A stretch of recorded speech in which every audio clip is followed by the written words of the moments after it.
I'm tired and thirsty walking in desert. Water.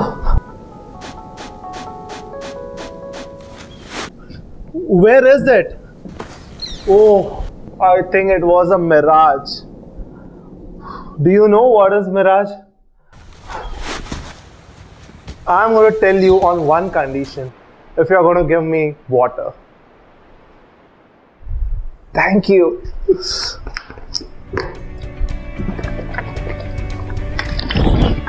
Now, let me explain you the concept. Now, Mirage is an optical illusion which is usually seen during hot summer days.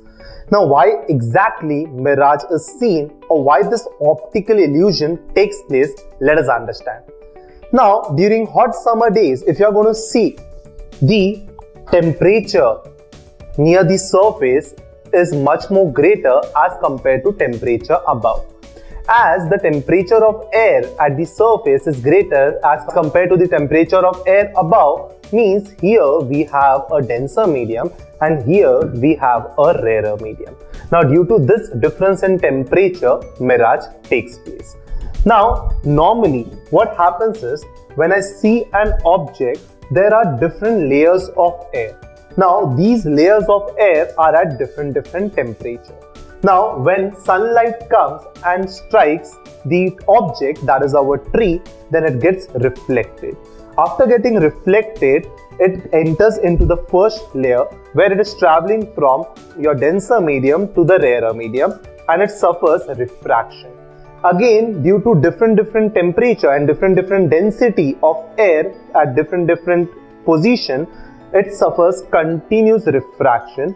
Now it reaches the position at which it suffers total internal reflection. Means at this point the angle of incidence is greater than the critical angle of incidence and the light gets reflected.